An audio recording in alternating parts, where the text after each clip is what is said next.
The Great Hall of the Galactic Council was older than most stars. Its walls were made of crystal that had been grown over millions of years. Light from 1,000 distant suns passed through these walls and created patterns on the floor. Every pattern told a story of a civilization that had risen, grown powerful, and joined the council. Ambassador Kellis stood in this hall for the first time. He was young by the standards of his species, the Varath Dominion. His skin was pale blue and his four eyes moved constantly, taking in everything around him. He had worked his entire life to reach this moment. The Galactic Council was the highest authority in the known universe. To stand here was the greatest honor any being could achieve. Around him, thousands of representatives from hundreds of species filled the enormous chamber. Some floated in the air, others stood on many legs. A few existed as pure light or controlled mechanical bodies from distant worlds. The diversity of life in the galaxy never failed to amaze Kellis. But today, something else caught his attention. On the great map that floated above the assembly, there was a dark spot, a small region of space marked in red. No trade routes passed through it. No communication signals entered or left it. According to the map, that region simply did not exist. Kellis knew what was there. Everyone knew. It was the Sol system, the home of a species called humans. When the session opened for questions, Kellis raised his hand. The elder who controlled the assembly, a being of living crystal named Morath, acknowledged him with a slight nod. "I wish to ask about the Sol system," Kellis said. His voice echoed in the sudden silence. "Why do we avoid it? These humans have not achieved faster than light travel. They are not a threat to us. Why do we treat their system as forbidden?" The reaction was immediate and terrifying. Every elder in the room turned to look at him. These were beings older than planets. They had watched galaxies form. They had seen the birth and death of countless civilizations. Nothing surprised them anymore. Nothing frightened them anymore. But at Kellis's question, he saw fear in their ancient eyes. High Elder Morath's crystal body flickered with colors that Kellis had never seen before. When he spoke, his voice was like ice breaking. "Young ambassador, some questions should never be asked. Some doors should remain closed. The Sol system is forbidden because it must be forbidden. That is all you need to know. But surely we can study them from a distance," Kellis continued. He did not understand why everyone was reacting this way. "They seem like a curious species. They have art and science and culture. They might be valuable members of the galactic community one day." "No!" Morath's voice cut through the hall like a blade. "They will never join us. They must never leave their system. They must never know we exist. This is not a suggestion. This is not a policy that can be changed. This is the first law of the universe itself." "But why?" Kellis asked. Morath floated closer to him. The ancient being's body cast strange shadows despite being made of light. Up close, Kellis could see cracks in his crystal form. These were wounds that had never healed, wounds that were millions of years old. "Because of the sleeper," Morath whispered. "The sleepers must never wake." After that, Kellis was removed from the assembly. The other Varath representatives apologized on his behalf. They told him he had embarrassed the entire Dominion. They said his career was over. His punishment was assignment to the archives of forgotten history. It was a dusty section of the Council's vast library where no one ever went. The records there were old and corrupted. Most had not been accessed in millions of years. It was meant to be boring. It was meant to teach him to stop asking questions. Instead, it gave him answers. Kelly spent months in the archives. He learned to read dead languages. He repaired broken storage devices. He pieced together fragments of files that others had tried to destroy. The truth came to him slowly, like a picture forming from scattered pieces. 12 million years ago, the galaxy was different. The elder species were not wise guardians. They were conquerors. They found young worlds where life was just beginning, and they took that life for themselves. They used young species as slaves, as food, as entertainment. The galaxy was their garden, and every living thing existed only to serve them. Earth was one of their targets, a small blue world with primitive life. The elders sent their harvest ships, expecting no resistance. They found something else. The records here became damaged. Whole sections were missing or corrupted beyond repair. But Kellis found enough to understand. Something was already on Earth, something ancient, something that had been sleeping since before the stars existed. The elders called them the architects. When the harvest ships arrived, the architects woke up. In a single moment, they destroyed 90% of all elder species in the galaxy. They did not use weapons. They did not use ships. They simply decided that those beings should not exist anymore, and reality agreed with them. The survivors ran, they hid, they begged for mercy, and the architects gave them mercy. They spoke only once, in every language at once, directly into the minds of every living thing. We will sleep again. Do not disturb this world. If you do, we will finish what we started. Then they returned to Earth. They wrapped themselves around the planet, sank into its rocks and water and air, and went back to sleep. The elders erased all records of what happened. They invented new histories.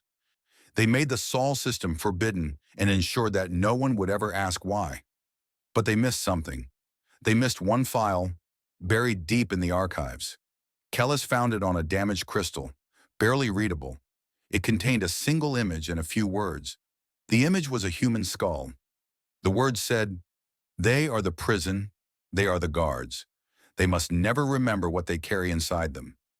Kellis stared at the image for a long time. He thought about the humans living their small lives on their small world. They worried about money and relationships and politics. They fought wars over borders and resources. They did not know that sleeping gods lived inside their cells. They did not know that the entire galaxy trembled at the thought of them waking up. Kellis made a decision. The truth could not stay buried. Whatever the cost, whatever the danger, he had to find out more.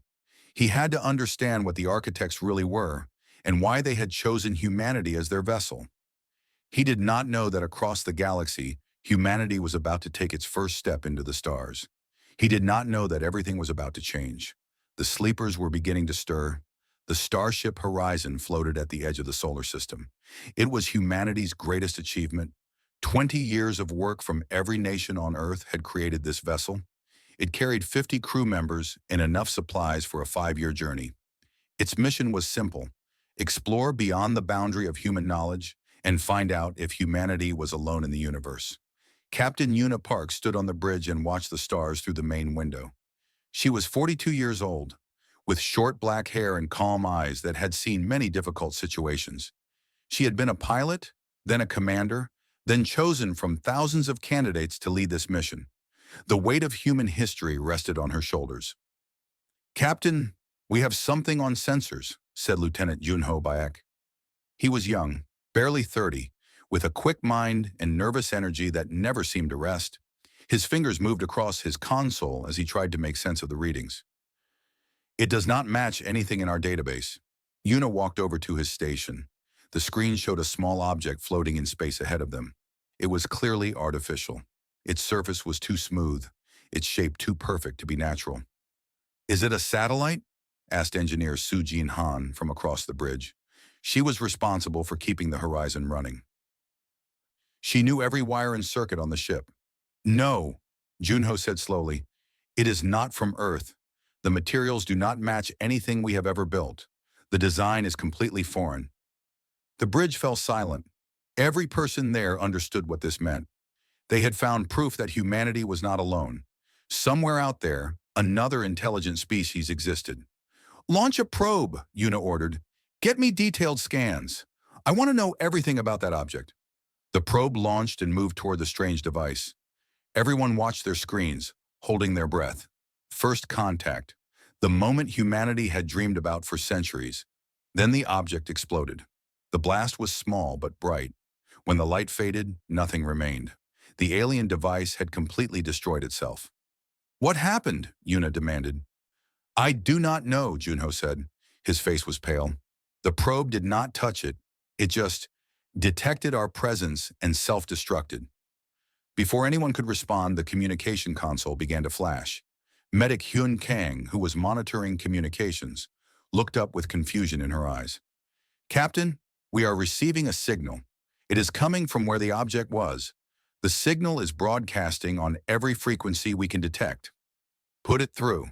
The message filled the bridge. It was not in any human language, but somehow they all understood it. The words appeared directly in their minds.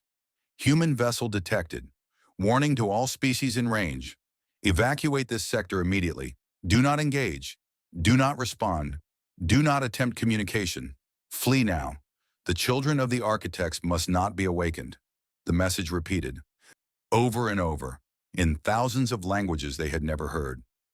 Dr. Tae-ho Kim, the ship's xenobiologist, stepped forward. He was an older man, gray at his temples, with a mind that had spent decades preparing for this moment. But nothing had prepared him for this. This makes no sense, he said quietly. We have never left our solar system before. How can they know to fear us? What are the architects? Yuna felt something cold settle in her stomach. This was not the first contact they had imagined. There was no greeting, no offer of friendship.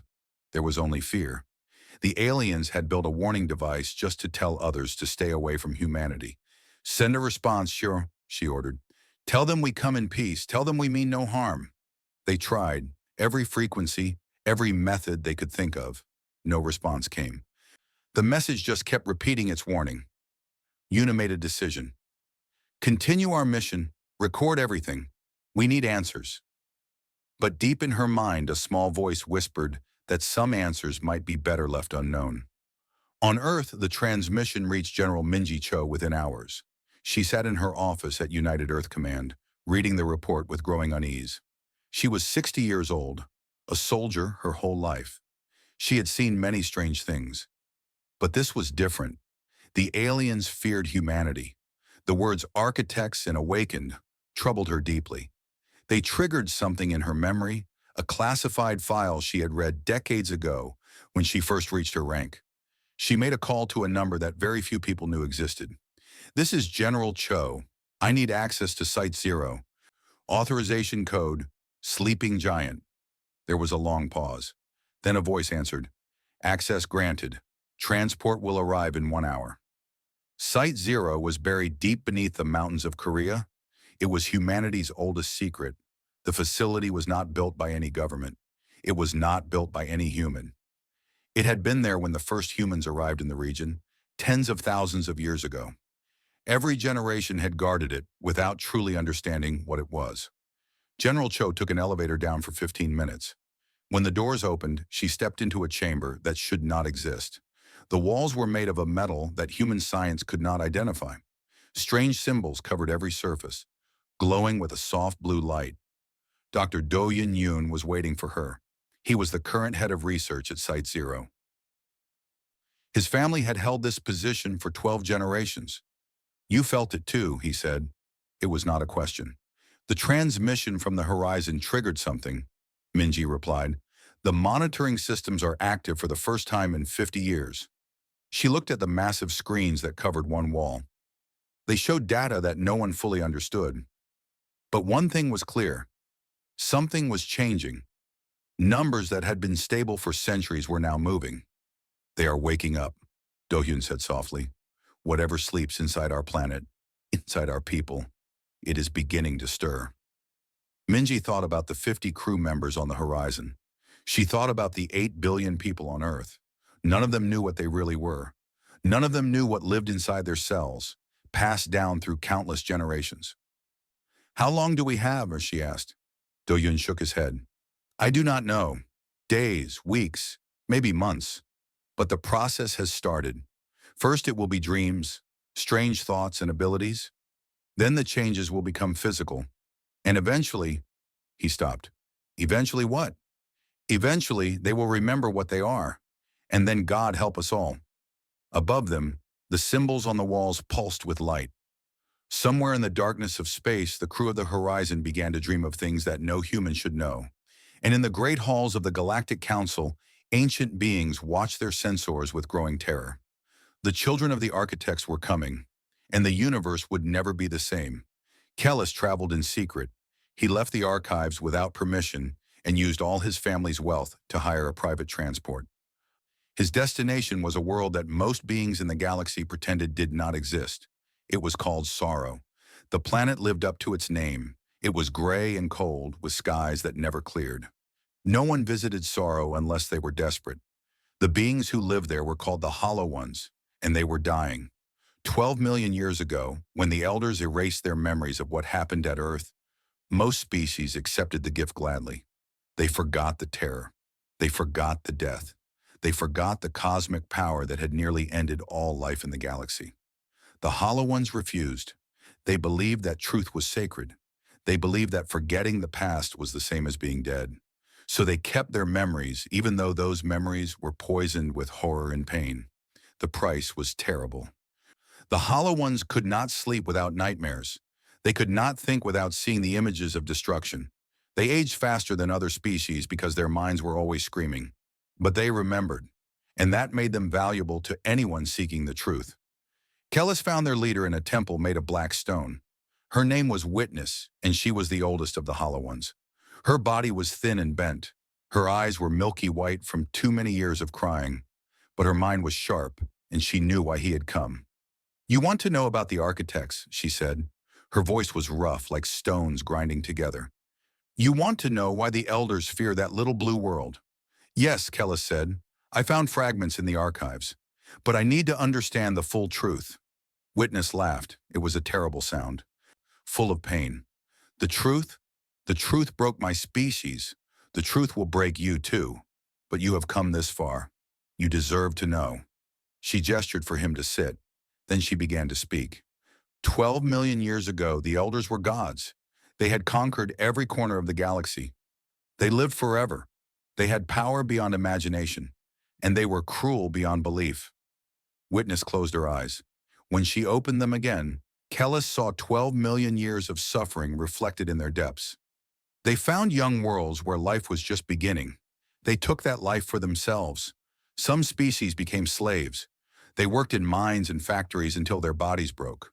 Others became food. The elders ate living beings for pleasure, not necessity, and some became entertainment. The elders would put entire species in fighting pits and watch them kill each other for fun. Kellis felt sick. The elders he knew were wise and peaceful. They spoke of balance and harmony. He could not imagine them doing such things. "I see you do not believe me," Witness said. "That is because they have hidden their past so well. But I remember. My people remember. We carry the truth so that someone will always know what they really are." She continued her story. Earth was a small world. The elders sent their harvest ships expecting easy prey. The life there was primitive. Mammals, reptiles, insects. Nothing that could fight back. Nothing that could even understand what was happening to them. But something else was there. Yes. Witness shuddered. The architects. They were already ancient when the universe was young. They existed in the spaces between dimensions. They were made of thought and will and power that we cannot even describe. They had chosen Earth as their resting place.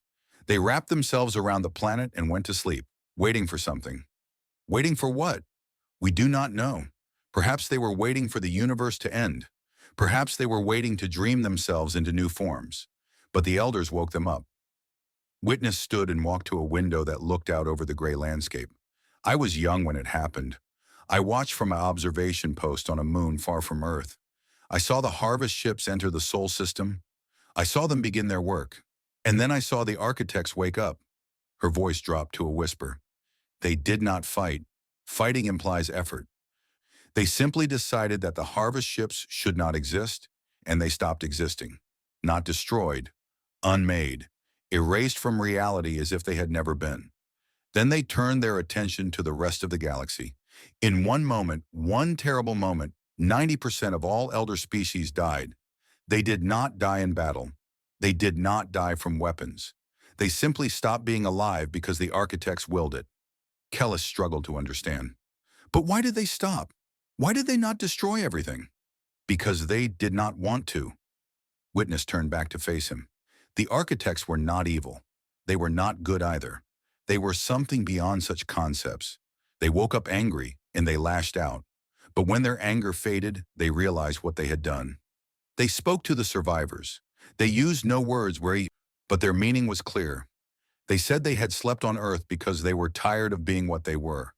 They wanted to change, to become something different, something less powerful but more alive. They said they would sleep again. They would bind themselves to Earth and its life forms. Over millions of years, they would slowly merge with the creatures there. They would become mortal. They would become limited. They would forget their terrible power and learn what it meant to be small and fragile and temporary. They warned us never to disturb them again. If we did, they would wake up as they were before, full of cosmic rage, and they would finish destroying everything. Kellis understood now. Humans. The architects are inside humans.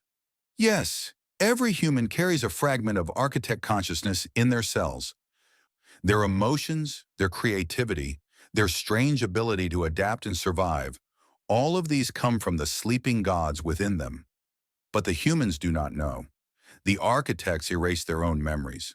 They wanted to truly become something new. The problem is that the process is not complete. The architects are still changing, still merging with their human hosts.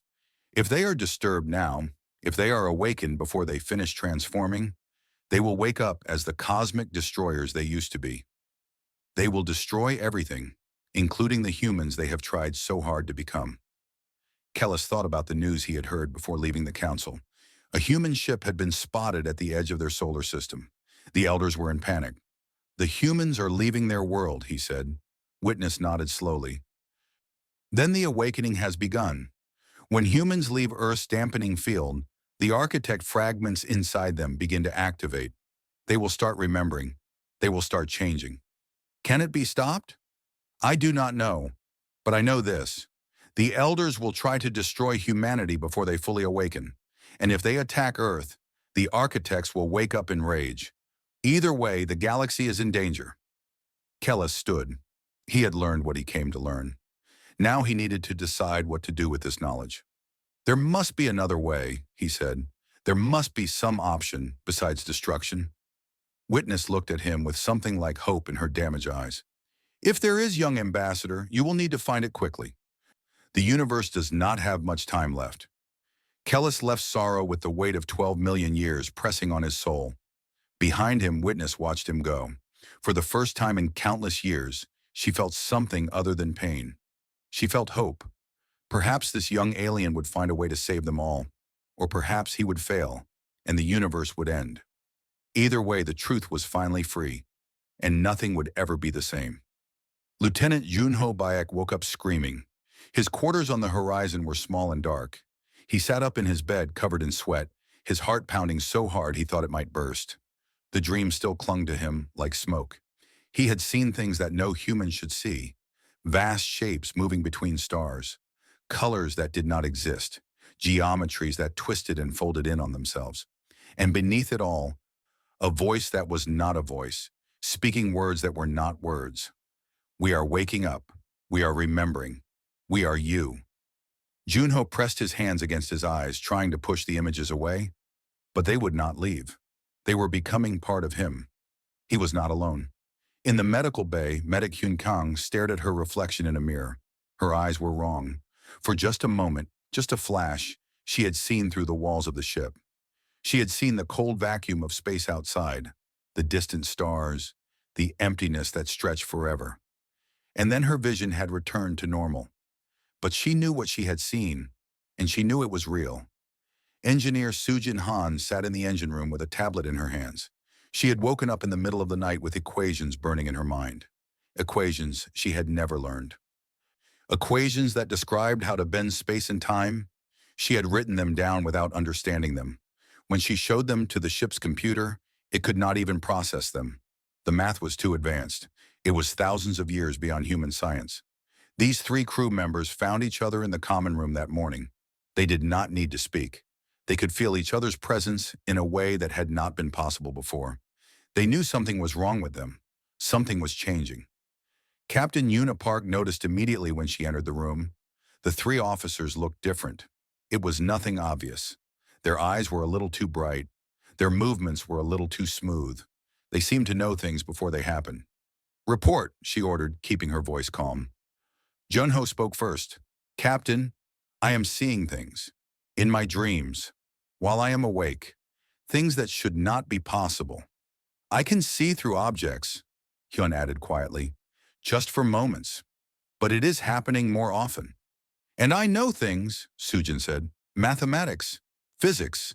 Knowledge that no human has discovered yet. Yuna felt fear creeping up her spine. She was the captain. She was supposed to have answers, but she had none. Dr. Taiho Kim arrived with his medical scanner. He had been studying the crew since the strange broadcast, looking for any changes. What he found terrified him. Your DNA is rewriting itself, he told them. All of you. Some parts that we always thought were inactive are becoming active. They are producing proteins we have never seen before. Your brains are forming new neural connections at impossible speeds. What does it mean? Yuna asked. I do not know. But whatever is happening, it started when we left the solar system. Something about being far from Earth triggered these changes. Before anyone could respond, the alarms began to scream. The main screen activated automatically, showing the space around the horizon. Ships were appearing from nowhere. Hundreds of them. Thousands. More ships than humanity had ever built in its entire history. Contact from unknown vessel, the computer announced. They are requesting communication. Yuna took her place in the captain's chair. Open channel. The screen flickered, and then High Elder Morath appeared. His crystal body filled the display. Behind him, Yuna could see other beings, alien shapes of every kind. All of them looked afraid. Human vessel, Morath said. His voice was heavy with centuries of fear. You must return to your world immediately. This is not a request. This is a warning. Why? Yuna demanded. We have done nothing wrong. We came in peace. Why do you fear us so much? Morath was silent for a long moment. Then he did something unexpected. He transmitted a file to the Horizon's computer. A video file. Watch this, he said. Then you will understand. The screen changed. It showed a view from 12 million years ago. A beautiful blue planet hung in space. Earth. But this was Earth before humans existed. The planet was peaceful, quiet, unaware of what was coming. Then the harvest ships arrived. Massive vessels, dark and ugly, descending toward the planet like vultures. They began their work. Yuna saw machines cutting into the Earth, capturing animals, destroying forests. And then everything changed. Light exploded from the planet. Not ordinary light, but something alive, something aware. Shapes emerged from the light, beings so vast that they made the harvest ships look like dust. They had no fixed form. They were thought given substance. They were rage given shape. The harvest ships vanished, not destroyed, vanished, as if they had never existed. The beings spread outward, filling the solar system, then reaching beyond. Yuna watched in horror as entire fleets, entire species, entire worlds simply stopped existing. The beings did not fight. They did not struggle. They simply decided that something should not be, and reality agreed. The video ended. The screen returned to Morath's face. These were the architects, he said. They slept on your world for billions of years. When my ancestors disturbed them, they killed 90% of all elders in the galaxy, in one moment, without effort. Yuna could not speak. She could not move. They went back to sleep, Morath continued. They wrapped themselves around your planet and merged with your life forms. They became part of you. Every human carries a piece of their consciousness. Your emotions, your creativity, your impossible will to survive, all of these come from them. You were supposed to stay on your world. You were supposed to never know. But you left Earth's dampening field. You are beginning to wake up. And if you fully awaken, you will become what they were. You will destroy everything.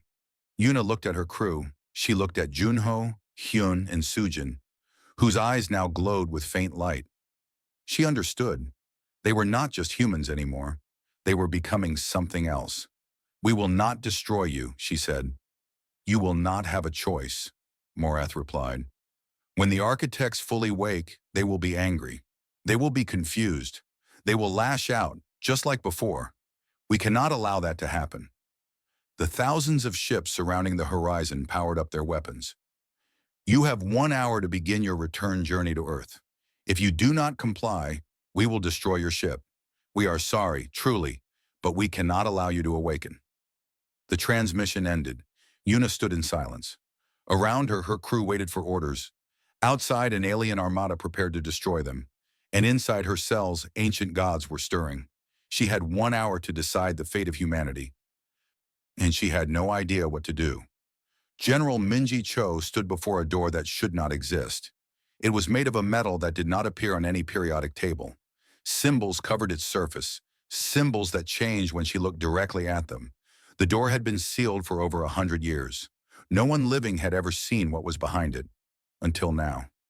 Dr. Do-Hyun-Yoon stood beside her, his face pale with fear and excitement.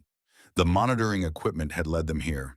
When the Horizon crew began to change, sensors deep in Site Zero had activated for the first time in recorded history. They pointed to this door. "My grandfather's grandfather sealed this chamber," Do-Hyun said quietly. He wrote in his journal that what was inside was too dangerous for humanity to know. He said we were not ready. "Are we ready now?" Minji asked.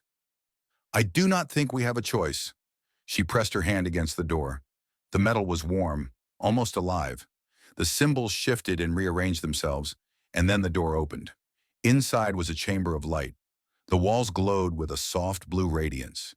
Strange shapes floated in the air, neither solid nor liquid nor gas. In the center of the room stood a column of pure energy, reaching from floor to ceiling. It pulsed like a heartbeat, and around the column, written in light itself, were messages. Minji stepped forward. The messages were in no language she knew, but she understood them anyway. The words appeared directly in her mind. "We are the architects. If you are reading this, the awakening has begun." Do-Hyun was already scanning everything with his equipment. "This energy signature matches the changes we detected in the Horizon crew. It is the same thing, the same presence." Minji continued reading. "We have slept for time beyond counting. We chose this sleep because we wished to change. We were once beings of infinite power. We could reshape reality with our thoughts. We could create and destroy with equal ease. But power without meaning is emptiness. Existence without end is a prison. We watched the small creatures of this world, the ones you call life. They struggled, they suffered, they died. And yet they found meaning in their brief existence. They loved, they created, they hoped. They did things that we, with all our power, could never understand. We wanted to understand." The messages continued, each one revealing more of the truth. "We chose to become mortal. We wove ourselves into the fabric of this world, into the cells of its creatures. Over millions of years, we have become part of you. Your dreams, your passions, your strange ability to find beauty in pain and meaning in suffering. These are echoes of our transformation. We did not want to be awakened before we were ready. We needed time to complete our change, time to forget what we were, time to truly become human." Minji felt tears on her cheeks. She did not know why she was crying. The words touched something deep inside her, something ancient and vast that had always been there, hidden. But we knew awakening might come early. We knew something might disturb our sleep. So we left this message, we left instructions. "Do not fear what you are becoming. The power inside you is not evil. It is not destructive by nature. It is only dangerous when it is afraid. 12 million years ago, we woke in rage because we were attacked. We did not understand what was happening. We reacted with terror and anger as any creature does when threatened. And we killed billions. We do not want that to happen again. If you are waking up now, remember this. You are not weapons. You are not destroyers. You are the next step in our journey. The first beings to carry both cosmic power and mortal wisdom. The first to truly understand what it means to be alive. Your choice will determine everything. If you wake in fear, you will destroy. If you wake in anger, you will destroy. But if you wake in love, in hope, in the desire to create rather than consume, then you will become something new. Something the universe has never seen. You will become the guardians of existence itself." Minji finished reading. She turned to Do-Hyun, who had stopped his scanning and was staring at the messages with tears in his own eyes. "They did not want to be gods anymore," she said softly. "They wanted to be human. They wanted to feel what we feel, to live as we live. And now they are waking up inside us," Do-Hyun replied. "The crew of the Horizon, their changes are just the beginning. Eventually, every human will start to change. Eventually, we will all remember. Then we need to help them remember correctly. Minji straightened her shoulders. She was a soldier. She had spent her life preparing for threats. Now she faced the greatest challenge in human history.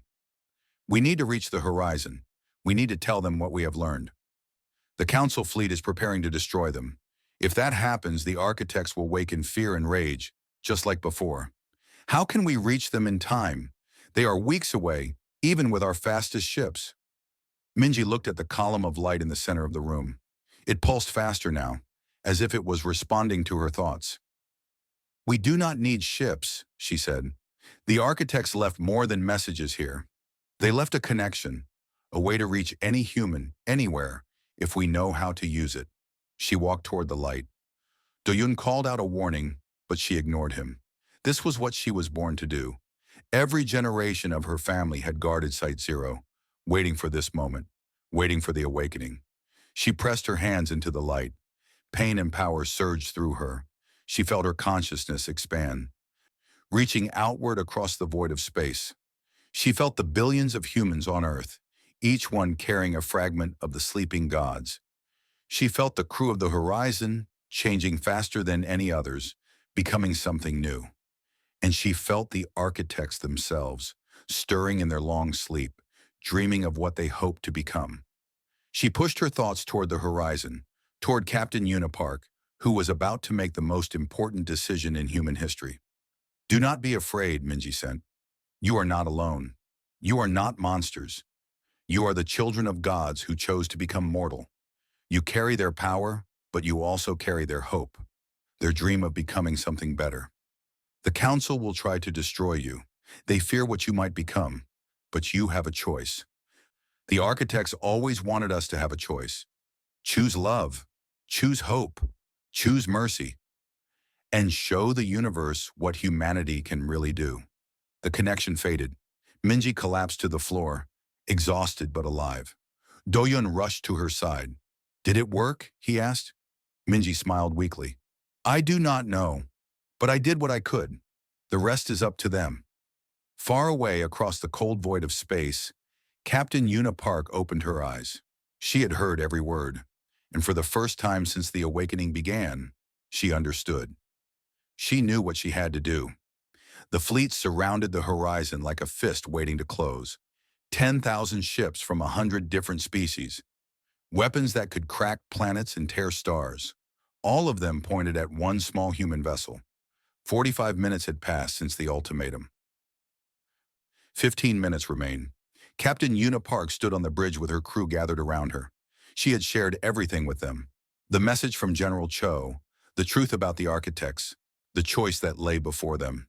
They had listened in silence, and now they waited for her decision. But the decision was not hers alone to make. I felt them, Junho said. His eyes glowed softly now, a constant blue light that no longer faded. The architects, they are inside all of us. They have been sleeping for so long, dreaming of this moment. They want to wake up, Sujin added, but they are afraid of what they were, afraid of what they might do. Hyun nodded. They gave up being gods because they hated what they had become. They wanted to learn how to be small, how to be mortal, how to love and suffer and hope like we do. Dr. Taiho Kim watched his crew with wonder and fear. They were changing before his eyes. Their humanity was not disappearing. It was expanding, growing, making room for something ancient and vast. They were becoming a bridge between what the architects were and what they wanted to be. If the Council attacks us, he said carefully, what will happen? Yuna closed her eyes. She could feel the power now. It hummed in her blood and whispered in her mind. It was vast beyond comprehension. If the fleet opened fire, she could destroy them all. She could reach out with her thoughts and unmake every ship, every weapon, every being that threatened her. The architects had done exactly that 12 million years ago. They will die, she said. All of them. If we are attacked, if we feel threatened, the power inside us will react. It will protect us, and it will destroy everything. That is what the Council fears, Taeho said. That is why they want to kill us now, while we are still weak, before we become too strong to stop. They are wrong about one thing, Yuna replied. We are not weak. The power is already awake. I could destroy them right now, if I chose to. The bridge fell silent. Everyone understood what she was saying. The choice was real. Life or death for thousands of beings. The future of the galaxy resting on one decision. 10 minutes remained. Una opened a channel to the Council fleet. High Elder Marath appeared on screen, his crystal body flickering with nervous light. Have you made your decision, human? I have. Una stepped forward. But first, I want you to understand something. She reached out with her mind, not to attack, but to share. She let Morath feel what she was feeling. The power, the vastness, the terrible potential for destruction that lived inside every human on her ship. Morath recoiled. His crystal form cracked slightly, and she felt his terror across the void. You see, she said, I could destroy your fleet right now. All of you. I could reach out and stop your hearts, silence your minds, erase you from existence. The power of the architects is awake inside me. Then why do you not do it? Morath asked. His voice trembled. Because that is not who I want to be. She turned to face her crew. Junho, Hyun, Sujin, all of them glowing with inner light. All of them waiting to see what she would do. The architects were gods, Una said. They could do anything.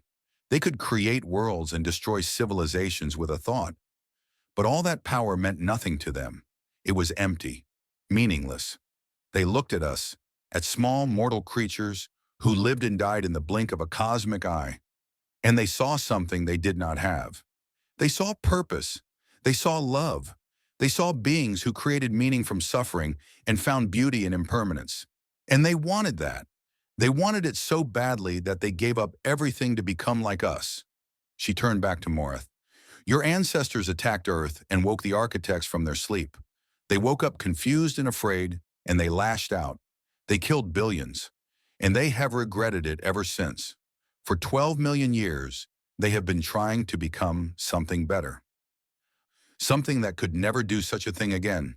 Now they are waking up inside us. We can feel their power. We can feel their fear. And yes, we can feel their rage. But we can also feel something else. We feel their hope, their dream of being different. We have a choice. We can be what they were, or we can be what they wanted to become. And I choose hope. 5 minutes remain. I choose mercy, Una continued. Not because I am weak, not because I have no other option. I choose mercy because I have all the power in the universe, and I am deciding not to use it. That is what makes humans special. That is what the architects saw in us. We can destroy, but we can also forgive. We can hate, but we can also love. We have the power of gods, but we choose to remain human. She addressed the entire fleet, broadcasting to every ship. You have feared us for 12 million years. You were right to fear what the architects were, but we are not what they were. We are what they are becoming, and we are choosing to be different. We are not going back to Earth. We are joining the galaxy, not as weapons, not as destroyers, but as proof that even cosmic powers can learn kindness. Even gods can grow. You can destroy us if you want. Your weapons might work, or they might not. But if you attack us, you will prove that the architects were right to fear the universe. You will prove that violence and destruction are all that exist out here. Or you can lower your weapons. You can take a chance on something new. You can let us show you that the power inside us does not have to be a threat. It can be a gift. 1 minute remained. Morath was silent. The entire fleet was silent. 10,000 ships, weapons charged, ready to fire, and one small human vessel, carrying the children of sleeping gods, offering peace. The seconds ticked away. And then, slowly, the weapons powered down, one ship at a time. Then 10, then 100, then 1,000, until the entire fleet stood silent and waiting. Morath spoke, his voice filled with something Una had never expected to hear from an elder. Wonder. In 12 million years, no one has ever offered us mercy. No one has ever had the power to destroy us and chosen not to use it. We have lived in fear for so long that we forgot anything else was possible. Perhaps you are right, human. Perhaps the architects have become something new. Perhaps there is hope. We will not destroy you. We will give you a chance. And may the universe forgive us if we are wrong. The channel closed. Around the horizon, the alien fleet began to disperse. Ships jumped away, returning to their homeworlds, carrying news that would shake the foundations of galactic civilization. Humanity had arrived, and they had chosen peace. On the bridge, Una felt tears running down her face. Inside her, she felt the architects stirring, aware of what she had done. And for the first time in 12 million years, they felt something other than fear and regret. They felt pride. They felt hope. They felt human. 10 years had passed since the standoff at the edge of the Sol system. 10 years since Captain Unipark had changed the course of galactic history with a single choice. The universe was different now, and it would never go back to what it was before. Ambassador Unipark stood in the Great Hall of the Galactic Council, the same hall where Kellis had first asked his forbidden question so many years ago. But the hall was different now. Humanity had a seat at the table. Human delegates walked among beings who had once trembled at the thought of them. The fear had not completely disappeared. Some species still watched humans with nervous eyes. Some still kept their distance, unable to forget 12 million years of terror. But things were changing. Slowly, carefully, the galaxy was learning to see humans not as threats, but as partners. Una addressed the assembly. 10 years ago, we discovered that we were not alone in the universe. We also discovered that we carried something inside us, something ancient and powerful, something that had shaped our entire history without our knowledge. Many of you expected us to use that power for destruction. You expected the architects to wake up as they were before, as cosmic destroyers who would sweep across the galaxy. And I understand that fear. I felt it myself. But that is not what happened. She gestured and images appeared in the air around her. Humans and aliens working together. New colonies on distant worlds. Medical breakthroughs that had cured diseases once thought incurable. Scientific discoveries that had revolutionized a dozen fields. We have used our gifts to heal, not to harm, to build, not to destroy. Every day, humans across the galaxy are proving that the power of the architects can be a force for good. On Earth, Dr. Tai-Ho Kim led the Institute of Human Potential. It was a school and research center built to help humans understand and control their emerging abilities. The changes had spread through the entire population now. Every human carried active architect genes, though the effects varied from person to person. Some could heal with a touch. Doctors who could sense disease at a molecular level, who could guide cells to repair themselves. They had saved millions of lives. Some could dream of distant worlds. Scientists who woke up with knowledge of places they had never visited, ideas they had never studied. They had opened doors to discoveries that would have taken centuries to find otherwise. Some could reshape matter. Engineers who could feel the structure of atoms, who could guide materials into perfect forms. They had built wonders that defied the laws of physics as humans once understood them. All of them were taught the same lesson. Power without wisdom is dangerous. Strength without compassion is cruelty.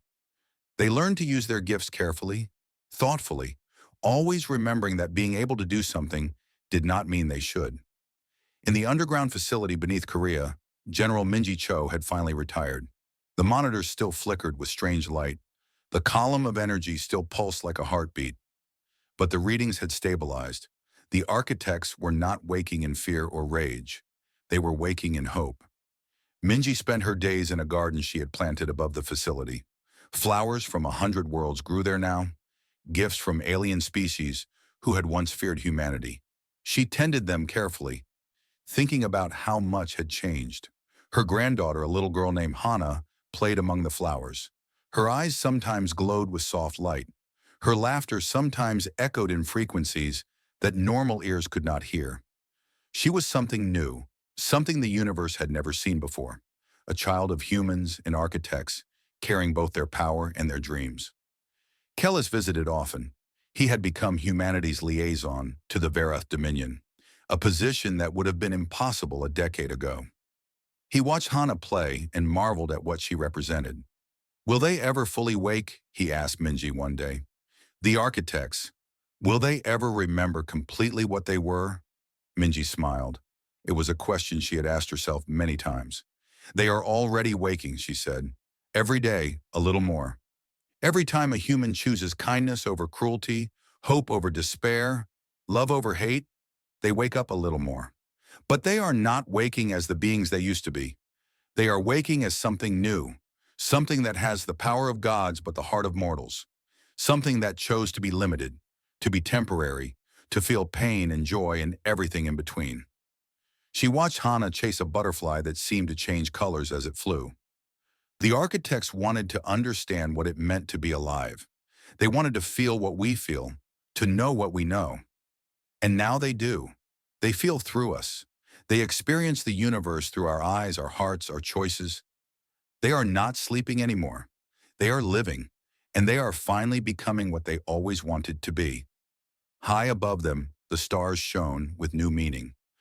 The galaxy that had once trembled at the thought of humanity now welcomed them. Trade routes connected human worlds to alien civilizations.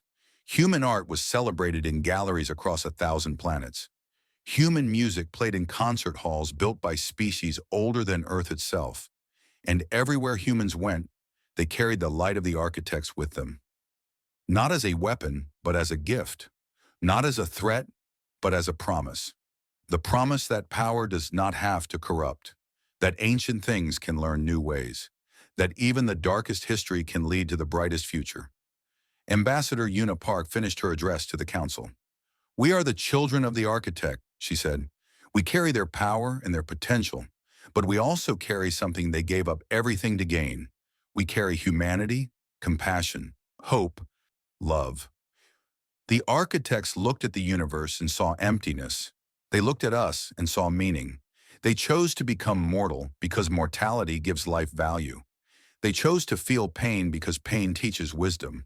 They chose to die because death makes every moment precious. We are their legacy, not the destructive power they once wielded, but the gentle strength they hope to become. And we will spend eternity proving that their choice was worth it. The ancient species never approached Earth because they feared what slept there.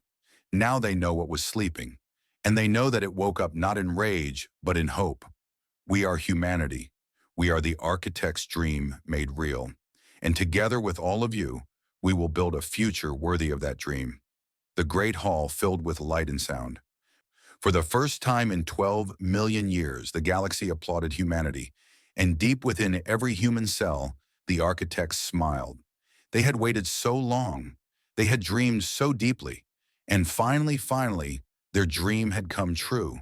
They had become something new, something beautiful, something worth living for. They had become human, and the universe had never been more full of light.